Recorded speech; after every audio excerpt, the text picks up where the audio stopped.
Hi again, everyone, and welcome to your next fact of the day. And today we're going to be looking at a sport. Can you guess by the picture here what sport we're going to be looking at?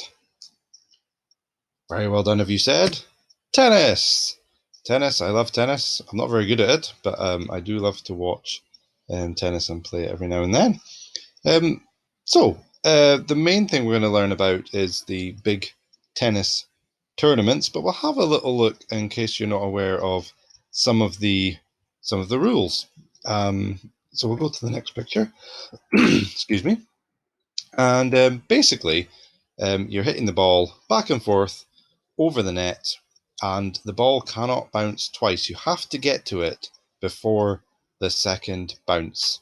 And if you're hitting it back over the net, it has to go into one of these three boxes. Okay. When you're playing just one versus one, these big long rectangles at the side, they're not included. So if you were to hit your ball and it went into there, that would be out. Okay. And anywhere else for the first bounce, apart from in these three boxes, would be out. Um, so if you hit a shot, maybe a nice drop shot, which goes just over the net, so your opponent has to run in as fast as he can before the second bounce. And if they don't make it, you would win the point. Another way is if you were to hit the ball so hard, it bounces off, it goes, 130 miles an hour, bashes off the ground, and your opponent can't get to it in time, then that would be your point. So in tennis, you play games. Um, they're called games, and to win one game, you need 4 points. And it's as simple as that. You play lots of games, and then eventually you will have a winner. I'll not go too much into detail about it, but we'll just talk about the funny way they what they call their points. It's you would think it would just be 1-0, 2-0, 3-0, but it's not really, not in tennis. Um, let's do a quick imaginary game. Me versus you. Okay, right, you're on. Here we go. Uh, Great rally. A rally's when you hit the ball a few times back and forth. You hit an amazing shot. I couldn't get to it before the second bounce.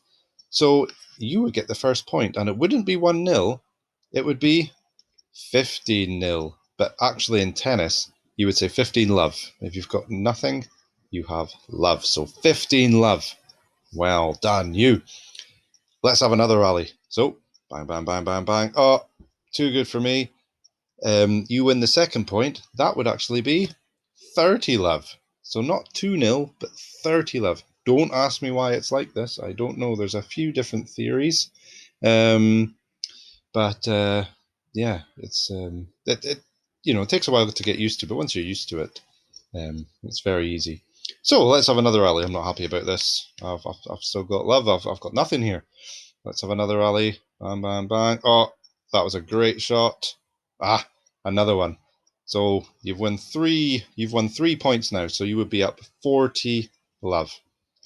But we can't have this. Come on, I got to get me one point at least. So let's say I do win the next point. Can you figure out what the score would be? Very well done, because I've gone over it very quickly. It would be 40-15. And if I won the next point, it would be 40-30, etc.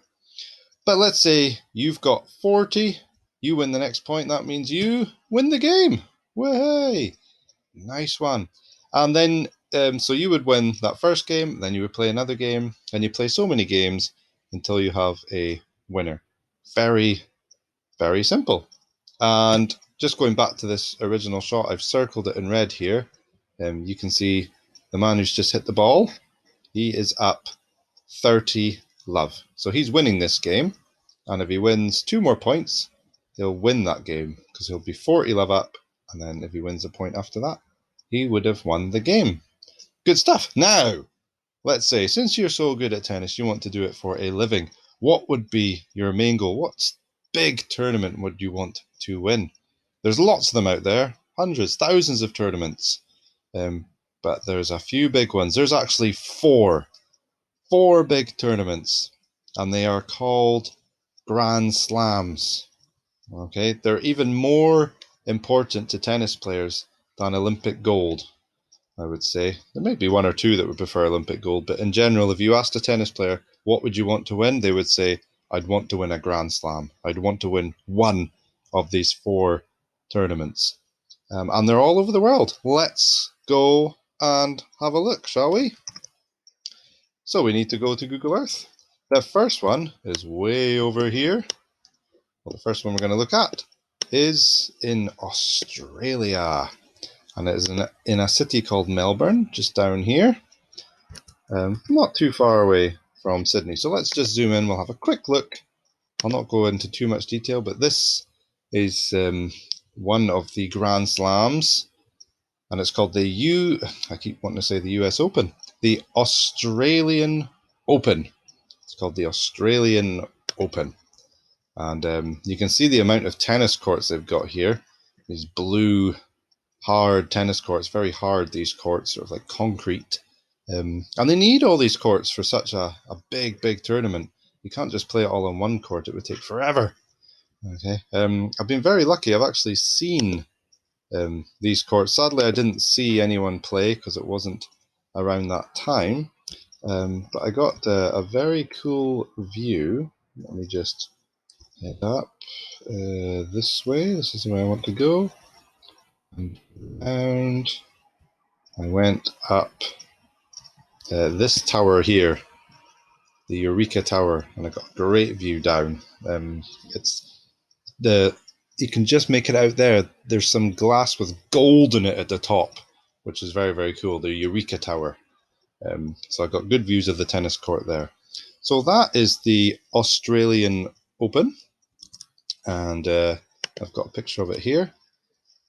Why didn't I do that? Sorry, 1 second. Let me just go down. Ooh. There we go. And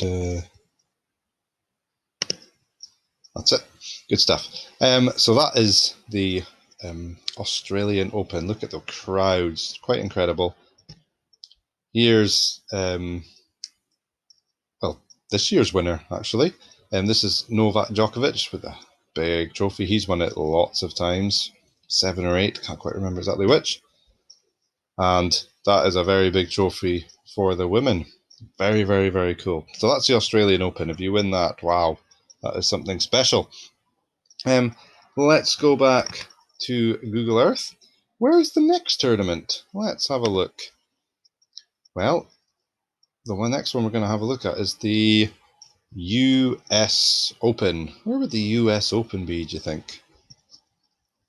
Well done if you said the United States. So instead of going all the way back this way across the Indian Ocean, we can simply head from Australia across the biggest ocean in the world. Look at the size of it, it's massive. And it is the Pacific. And here we are, up here. The United States, right over here. And this one is in New York. So you might want to try and point at it, see if you can remember where New York is. We did it for the Statue of Liberty. And it is this one here. Well, let's go. Well done if you were anywhere close there to finding New York. We will zoom right in. Meow. Okay. Now, the main court, the center court here, is it's got its roof on, so we can't actually see that. But again, look at all the little tennis courts dotted all over the place. Some over here as well. If I go into 3D, move around a bit. Let's move up. We would like to find something else here. So it's not too difficult because in the distance we have the most famous bit of New York, known as Manhattan. So we'll leave the US Open. Let's just have a wee flight over here. It takes a while to catch up. It's all a bit blurry, but then if you leave it for a second, all these places start appearing. This is all New York, a gigantic city. Millions of people live here. You can see it all when it appears. Wow. And there's one reason why I'm heading this way. I just want to briefly show you. So all these buildings here, this is Manhattan. You'll see all these big skyscrapers and towers. This is a very famous bridge, the Brooklyn Bridge. And out here, just wanted to remind you that this is where you'll find it in New York, is the Statue of Liberty. So I just wanted to show you that very, very quickly. Now, let's have another look here. Start it here. Excellent. There's the US Open. Lots and lots and lots, thousands of people watching that. Again, this is one of the big tournaments you'd want to win if you were a tennis player. And there's Serena Williams winning it. She has won 23 Grand Slams. You're lucky just to win one. But she's won 23 of them. She's from America, and so she's very, very happy to win the US Open because it's where she's from. So very, very cool stuff. Just two more to look at. Let me just head out of here again. Oops, need to do that. That's the one. So we've had the Australian Open, obviously in Australia, in a city called Melbourne. We've had the US Open in New York, and there's two more, and they're quite close to each other, and they're close to us. And one is called the French Open. Can you guess where the French Open would be? Well done if you said France. Clue is in the name. Let's head down there, just have a quick glance. And it is in the capital city of France, which is, well done if you said Paris. Let's go to a nice 3D look here. And here you go. You can see all the courts, and just to show you, we are in fact in France. Here, over here, you can see the Eiffel Tower. Most famous thing about Paris, I would say. And here are the courts right here, and you can see there's this kind of red color. That's because they're different. They're not quite so hard. They're made of clay. It's known as a clay court. So let's have a couple of quick looks at a picture. Here's one here. There's the clay court. Quite messy. It gets all over your boots. You'll see them hitting their shoes with their tennis racket to sort of try and get the clay off. So that is the French Open. And it's very, very difficult if you're a man right now trying to win the French Open. It's very, very difficult because you have to beat this man, Rafael Nadal from Spain. And he is amazing on clay. He is so, so good. He has won this one tournament, this French Open. He has won it 12 times. 12 times he's won it. He's almost unbeatable. And he's actually won some of the other Grand Slams as well. He's won them all. And I think he's on 19 just now. He's won 19 Grand Slams, and 12 of them were at the French Open. An amazing clay court player. So let's just have a look at the last one. I am aware of time here. So we'll zoom out of Paris. Not too far though, because we're not going that far. We're coming home to Britain for the final one. Maybe you know which Grand Slam is played in Britain. Where is it? It's in a place called Wimbledon, which is in, let me just get my previous searches up, make it a lot easier for me.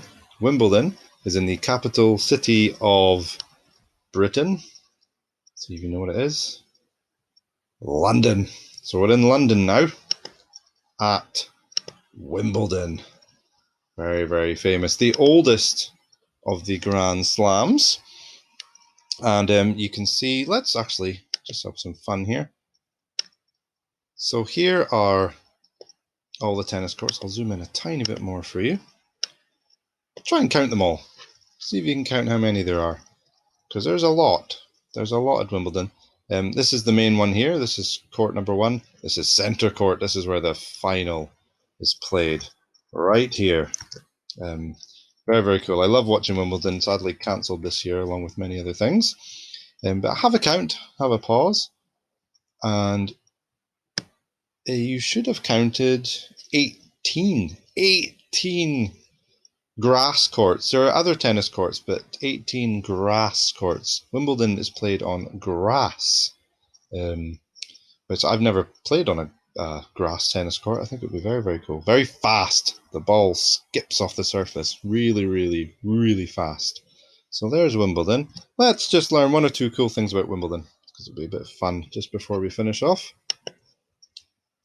Here is Wimbledon. You can see the grass there. Lovely sunny day. A couple of things. In Wimbledon, you have to wear white. White trainers, white socks. If you've got any headbands or wristbands, for wiping your forehead with sweat, all has to be white. If you were to go out there in a blue top, the referee, or it's called the umpire in tennis, at the top of this big fancy chair, so they can have a good view of the court. The umpire would just send you off. Go get changed. You have to wear white. That is the rule to play in Wimbledon. No other, none of the other Grand Slams do that. Just Wimbledon. You must wear white. Just a tradition. Wimbledon also had the longest tennis match in history between these two players. Can you guess which one lost and which one won? Not really hard to see, is it? It's just a brilliant picture. The man on the right here, this man, Nicolas Mahut, he's French. He lost it, sadly, to this man next to him. Very tall, 6'10", giant of a man, John Isner from America. He eventually won it after 3 days, 11 hours and 5 minutes. Over 3 days. They just played till it was dark. Then they got to go home to bed. Once the sun came up, right, back to it. And it took them so long. And that record will never be beaten, 3 days, 11 hours and 5 minutes, because a while later they changed the rules so that wouldn't happen again, because it was a bit unfair. John Isner lost his next match because obviously he was absolutely exhausted. He had no chance of winning his next match. So that record will never, ever be beaten. I remember watching that. It was utterly incredible. I felt a bit bad for Nicolas Mahut. Imagine losing that match after 3 days, but that's the way it is. Another fact we've already done, lots and lots of tennis courts, 18 at Wimbledon. In the tournament that's last 2 weeks, they use over 50,000 tennis balls. 50,000 tennis balls. These guys are hitting them so hard that it doesn't take long before the tennis ball doesn't quite bounce the same, so they replace them a few times, even during a single match. So over 50,000 tennis balls. And one of my favourite facts, just to finish off, is there are lots of pigeons around Wimbledon which cause big problems. How do you solve that? By this guy here, Rufus the hawk. He's called Rufus, and you just get him to fly around a bit and all the pigeons will scatter. He doesn't have to catch any of them. He just needs to be there and fly, and that's enough to scare all the pigeons away. So he's very, very famous at Wimbledon. Rufus the hawk. So there you go. That's your fact of the day. How many Grand Slams are there in tennis? There are four major tournaments that you would want to win. The Australian Open, the French Open, Wimbledon, and the US Open. And there you go. That's it. I hope you enjoyed that one. And we will see you. We'll see you next time. Bye.